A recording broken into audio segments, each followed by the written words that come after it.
Hello and welcome everyone. Today we're going to talk about the licensing application. So once you applied for the practicing license, the AAT will send one email to you and ask you to complete the three tests.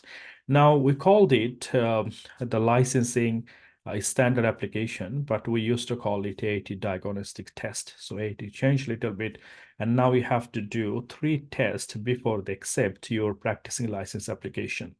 So once you applied for the practicing license, you will receive one email.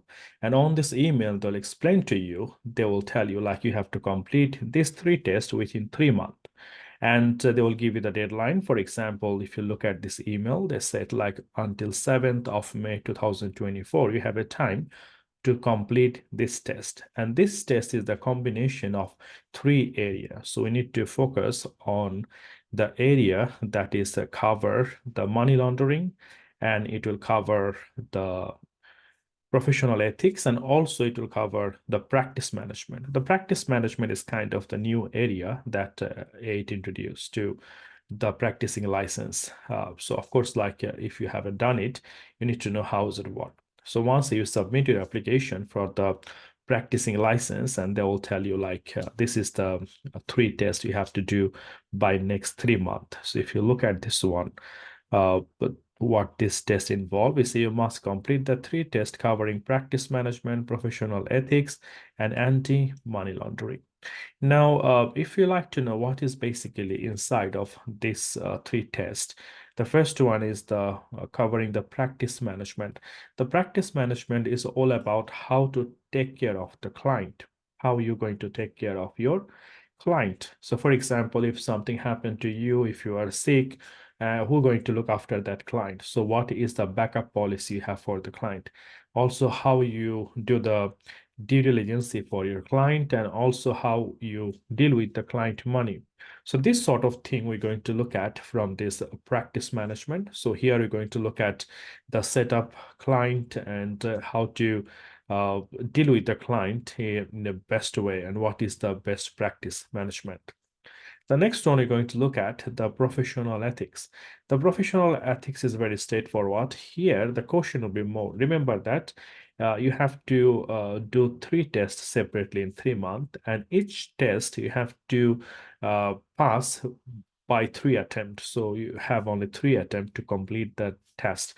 If you cannot pass this test 3 attempts, they will withdraw your application. So it's very important to make sure you revise before you start your test. Even though you complete your AAT, but it is possible you might forget so many area. So on the professional ethics, you are looking at the fundamental principle of ethics and the threats to objectivity, and also some area. For example, they'll give you the real life scenario, and you have to tell in this situation what you will do. So it's very important to understand the ethical code of practice.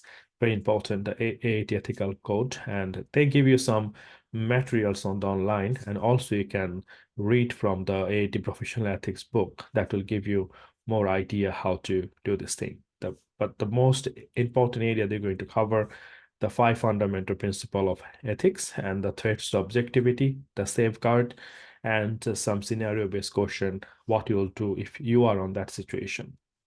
On the anti-money laundering, it will be mainly how to stop the laundering. So as accountancy practice, do you have enough policy, procedure, or system in place so that you can stop that money laundering?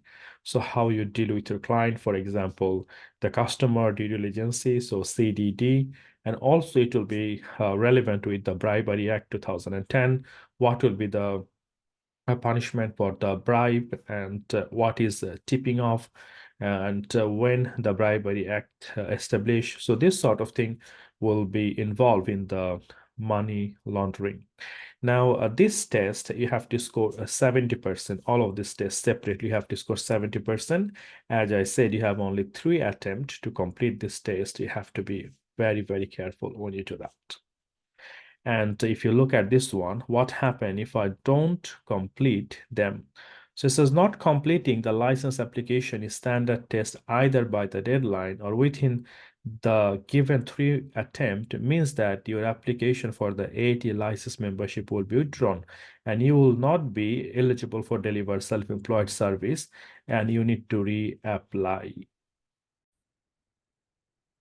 So we understand how important it is to complete this test within 3 months. And the area that normally will be in detail, some information you can see on the AAT website.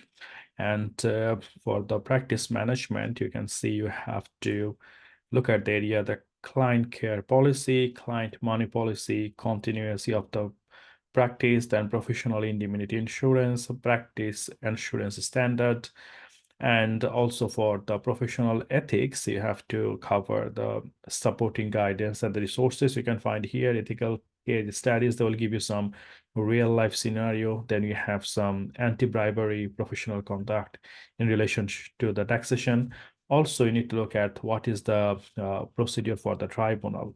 On the money laundering, there will be involvement with the data production as well. So you need to know who is the data protection officer, how to complain to ICO, who is exempted from the ICO, and also like how to dealing with when you process the data, who is the data handler. So this sort of thing like cover under the GDPR. So you need to looking at that as well. So this test is extremely important if you are going to get your practicing license, and make sure you understand it, you read it properly. If you need support, you can read the professional ethics or the anti-money laundering or the GDPR update from the IFSC website. And there's a link here with the AAT. And if you need more information about the ethics, you can read the professional ethics as well. That will be extremely helpful for your study to complete this course and to get your practicing license. And of course, like when you already done your application for the license, you already have your ICO or the DBS and the professional indemnity insurance. So you know how's it work, but make sure you revise it because you just have 3 attempts to complete this application. Thank you very much.